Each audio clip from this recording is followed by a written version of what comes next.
அன்பு நெஞ்சங்களுக்கு இனிய இனிய வணக்கங்கள். தமிழ்நாட்டு அரசியல்ல இந்த தேர்தல்ல தாமரைய நிச்சயமாக சட்டமன்றத்துக்கு அனுப்பணும் அப்படின்னு அதுதான் ஒற்றை அஜெண்டா. அமித்ஷா அவருக்கு பல்வேறு வியூகங்களையும் மாத்தி மாத்தி அமைச்சபடி இருக்காரு. அதில் ஒன்றாகவும் இப்ப பார்த்தோம்னா நயினார் நாகேந்திரன் அவரு தொகுதி மாறி இருக்காரு. வானதி சீனிவாசன் அவங்களும் தொகுதி மாறி இருக்காங்க. இதுக்கு பின்னாடி இருக்கக்கூடிய காரணங்கள் கணக்குகள் என்ன? இன்னொரு பக்கம் அண்ணாமலைய ஓரம் கட்டுகிறாரா எடப்பாடி? வேணுனே டார்கெட் பண்றாரா? அவரை சுற்றியும் ஒரு புயல் வீசிக்கொண்டிருக்குங்க அதிமுக என்டிஏ கூட்டணிக்குள்ளார. அதே நேரத்துல ஒரு 32 தொகுதிகள் இருக்கு இல்லையா தாமரை சின்னம், அதுல சில குறிப்பான தொகுதிகளை மட்டும் கையில் எடுத்து அங்க இன்னும் தீவிரம் காட்ட தொடங்கி இருக்காங்க பாஜகவினர் அப்படின்னு தெரிவிக்கிறாங்க. ஸோ என்ன ஓடிக்கொண்டிருக்கு என்டிஏ கூட்டணியில் குறிப்பா பாஜகவை சுற்றி, அதாங்க இன்றைய நம்முடைய விரிவான இளங்கோவன் எக்ஸ்பிரஸ். நான் உங்கள் சகோ சே த இளங்கோவன். நிகழ்ச்சிக்கு போகலாம்.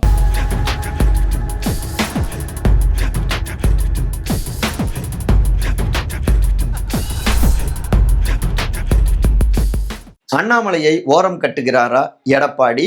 என்டிஏவுக்குள் புயல். பாஜகவுடைய தமிழ்நாடு முன்னாள் தலைவர் திரு அண்ணாமலை அவரு இந்த தேர்தலில் போட்டியிடவில்லை அப்படின்லாம் தகவல்கள் தீயா வளம் வந்துகிட்டு இருக்குங்க. முக்கியமா நான் போட்டியிடலை அப்படின்னு அவர் கடிதம் எழுதி இருக்கிறதாகலாம் தகவல்கள் வட்டமடிக்குதுங்க. அதே நேரத்தில் திருமதி வானதி சீனிவாசன் அவங்க அண்ணாமலை அவர்கள் போட்டியிடணும் அப்படின்னு அவங்களும் வலியுறுத்திட்டு இருக்காங்க. என்ன நடந்துகிட்டு இருக்கு உள்ளுக்குள்ளார, ஏதாவது ஒரு பெரிய புயல் வீசுதா அப்படின்னு விசாரிச்சோம்.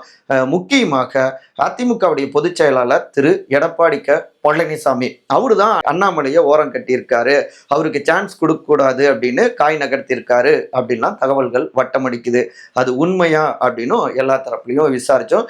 முதன்மையாக பார்த்தோம்னா கோவை மாவட்டத்துல 4 தொகுதிகள் அப்படின்னு பட்டியல் கொடுத்து அதுல குறைஞ்சது 2 தொகுதிகளாவது வேணும் அப்படின்னு பாஜக வலியுறுத்திட்டு இருந்தாங்க. அதுல ஒன்று திருமதி வானதி சீனிவாசன், மற்றொன்று திரு அண்ணாமலை. ஏன் அப்படின்னா போன நாடாளுமன்ற தேர்தலிலேயே கோவையில 2வது இடத்தை பாஜக பிடிச்சது திரு அண்ணாமலை தான். பட்டி தொட்டி எங்கும் வேலை பார்த்தாரு, அதிமுகவையே பின்னுக்கு தள்ளினாரு. திரு செங்கை ராமச்சந்திரன் அங்க வேட்பாளர். ஸோ அண்ணாமலை அவருக்குன்னு ஒரு ஸ்டார் வேல்யூ அங்க இருக்கு. தமிழ்நாடு முழுக்கவே பாஜகவை எல்லா பக்கமும் கொண்டு போனதுல அவருடைய பங்கு இருக்கு, மறுப்பதற்கு இல்லை. குறிப்பா கோவையில அதிக அளவுல அவருக்கு செல்வாக்கு இருக்கு. அப்படிப்பட்ட கோவையில இந்த முறை வேணும்னே ஒரே ஒரு தொகுதியை மட்டும் அதிமுக பாஜகவுக்கு ஒதுக்கி இருக்கு. மேலிடம் வலியுறுத்தி அழுத்தம் கொடுத்து 2 தொகுதிகளை கேட்கல அப்படின்னு அண்ணாமலை அவர்களுடைய ஆதரவாளர்களுக்கு ஒரு வருத்தம் இருக்குங்க. அந்த ஒரு தொகுதி தான் கோவை வடக்கு. திருமதி வானதி சீனிவாசன் அவங்க போட்டிடுறாங்க. அவங்கள பொறுத்த வரைக்கும் கோவை தெற்குல போட்டி அதிகம். காங்கிரஸும் வலிமையா இருக்கு, திமுகவும் வலிமையா இருக்கு. அங்க திரு கமல்ஹாசன் அவரே போன முறை 2வது இடத்தையும் பிடிச்சாரு. சுமார் ஒரு 1500 வாக்குகள் வித்தியாசத்துல தான் வெற்றி வாய்ப்பை இழந்தாரு. அதனால மக்கள் நீதி மையத்துக்கும் வாக்கு வங்கி இருக்கு. ஸோ இது எல்லாமே தன்னை கவிழ்த்துடும் அப்படின்னு கொஞ்சம் சேஃபான பக்கத்து தொகுதிக்கு போயிட்டாங்க திருமதி வானதி சீனிவாசன். அதே நேரத்தில் மக்கள் நீதி மையத்துடைய வாக்குகள் வேற பக்கம் போகாம இருக்க தன் பக்கம் திருப்ப பாருங்க, இவர் மட்டும் எம்பி ஆகிட்டாரு, ஆனா அவங்களுடைய கட்சிக்காரங்க யாரும் எம்எல்ஏ ஆகிறத கமல் விரும்பல போல, உங்களை கைவிட்டுட்டாங்க அப்படின்னு ஒரு சாஃப்ட் கார்னர் ஒரு உள்ள ஒரு கொளுத்தி போட்டிருக்காங்க வானதி சீனிவாசன். இதுக்கு பின்னாடி இருக்கக்கூடிய கணக்குகள், வாக்கு கணக்குகள் இதுதான். சரி, பேக் டு அண்ணாமலை அவருக்கே வருவோம். அண்ணாமலை அவர்களை பொறுத்த வரைக்கும் எதிர்பார்த்த பல்வேறு தொகுதிகள் அதிமுக கொடுக்கல அப்படின்னு ஒரு வருத்தம் இருக்கு அவங்க டீமுக்கு. மூன்றாவதாக வலுவான தொகுதிகள் கொடுக்காம இன்னொரு பக்கம் நேரடியாக டிஎம்கேவோட, அதாவது மினிஸ்டர்ஸோட மோதக்கூடிய வகையில தொகுதிகளையும் ஒதுக்கி இருக்காங்க. இப்ப அதிமுக ஒதுக்கின அந்த தொகுதிகளில் 14 சிட்டிங் மினிஸ்டர்ஸ்க்கு எதிராக அவங்க தொகுதிகளில் கூட்டணி கட்சிகளுக்கு ஒதுக்கி இருக்காங்க. அதிமுக நேக்கா அவங்க நழுவி இருக்காங்க. இது எல்லாமே நம்ம தொகுதியை வாங்கிட்டோம் ஆனால் வெற்றி பெறுவோமா அப்படிங்கிறது ரொம்ப கஷ்டம். ரொம்ப ஹார்ட் ஒர்க் பண்ணணும், ரொம்ப மெனக்கெட்டா மட்டும்தான் வாய்ப்புகள் இருக்கு. கம்மி நாட்கள் தான் இருக்கு இல்லையா? ஸோ இது ஒரு மைனஸா எடுத்து சொல்லியிருக்காங்க.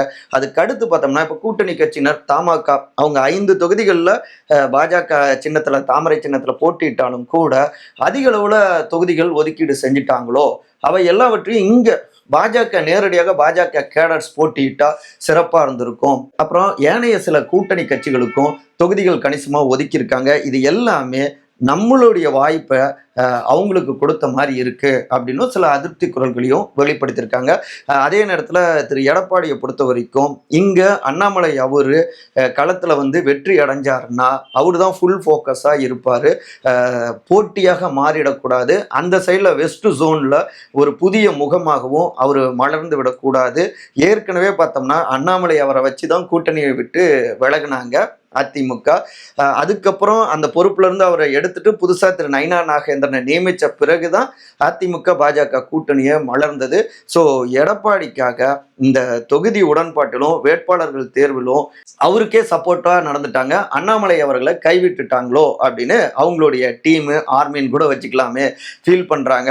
ஸோ இப்படி பல விஷயங்களும் இதுக்கு பின்னாடி ஓடுது அப்படிங்கிறாங்க இந்த ஊழல் விவகாரங்களை நன்கறிஞ்சவங்க. கோவை மாவட்டத்தில் கரூர்ல கூட தொகுதி கொடுக்கல பாஜகவுக்கு. ஸோ எல்லா இடத்துலையும் வேணும்னே பிளான் பண்ணி அடிச்சிருக்காங்க அப்படின்னு அந்த மாவட்டத்து தொண்டர்கள் நம்மகிட்ட இதை ஷேர் பண்ணாங்க.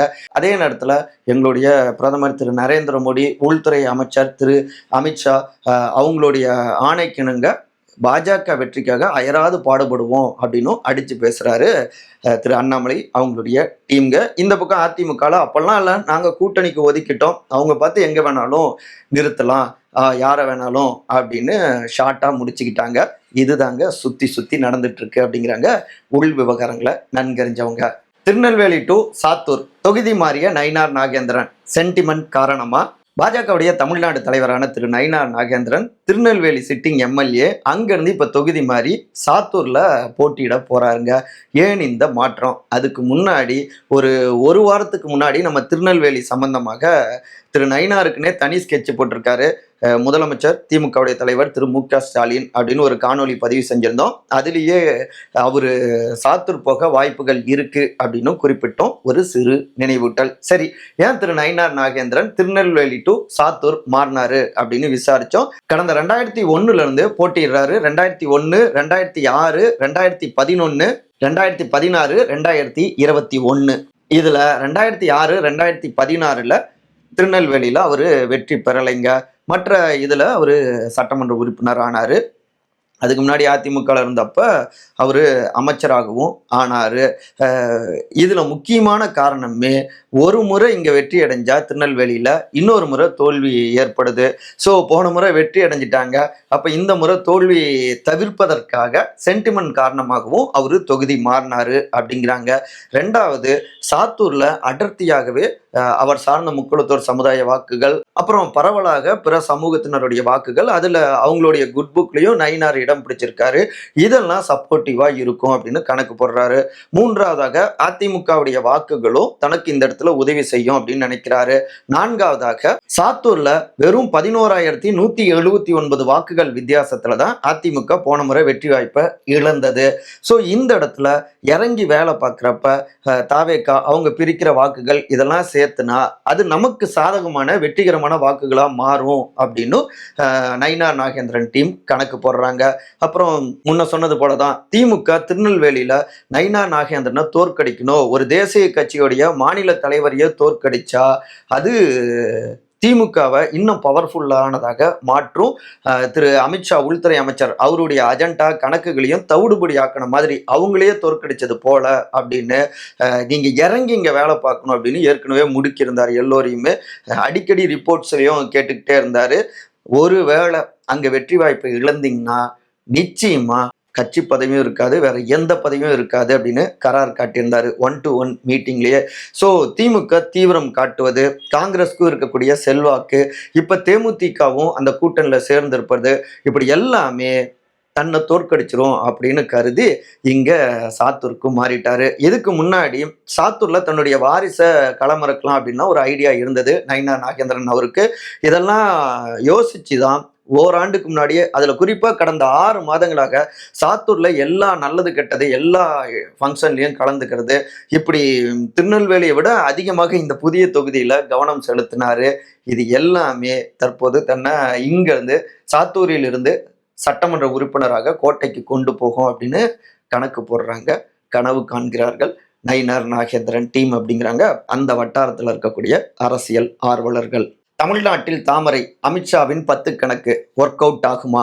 தமிழ்நாட்டில் தாமரை நேரடியாக 32 தொகுதிகளில் போட்டியிடுது. குறிப்பாக பாஜக 27 தொகுதிகளில் போட்டியிடுது. போன முறை 4 சட்டமன்ற உறுப்பினர்கள் 20ல் பெற்றாங்க. இந்த முறை 32ல் அந்த 4 குறைஞ்சது 12ஆக மாறணும் அப்படின்னு தான் உள்துறை அமைச்சர் திரு அமித்ஷா அங்கிருந்து ஆர்டர் போட்டிருக்காரு. அதுக்கேற்ற மாதிரி இங்கே வேலைகளை தொடங்கியிருக்காங்க. அதில் சிட்டிங் எம்எல்ஏ தொகுதிகளை கைப்பற்றணும். அதில் 2 தொகுதிகளில் இப்போ போட்டிடுறாங்க.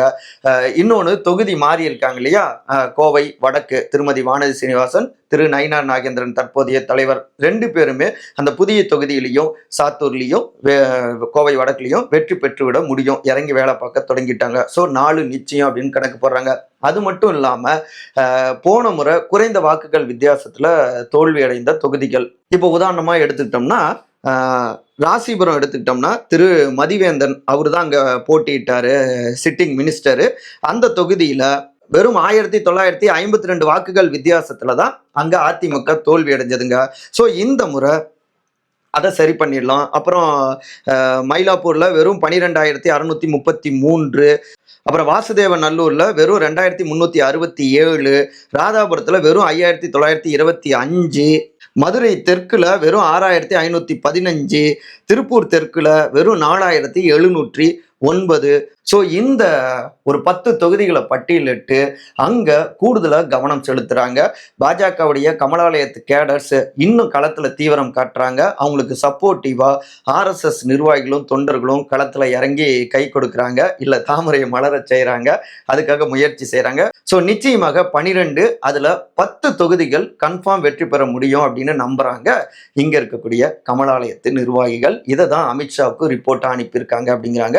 அதே நிர்வாகிகள் கணக்குகள் யார் வேண்டுமானாலும் போடலாம். வாக்காளர் பெருமக்களுக்கும் கணக்குகள் இருக்கு. அந்த கணக்குகள் என்ன ரிசல்ட்டை கொடுக்கும் அப்படிங்கிறது உண்மையிலேயே இந்த முறை ஒரு திக் மொமெண்ட் தாங்க. பார்ப்போம் என்ன நடக்குதுன்னு. மற்றபடி இதே போன்ற அரசியல் சார்ந்த காணொலிகளுக்கான உங்கள் சகோசே தெலுங்குவன் சேனலை சப்ஸ்கிரைப் பண்ணுங்க. மறக்காம உங்களுடைய கருத்துக்களை கருத்துரை பகுதியில் பதிவு செய்யுங்க. மற்றபடி அனைவரும் அன்பால் ஒருங்கிணைந்திருப்போம். நன்றி, வணக்கம்.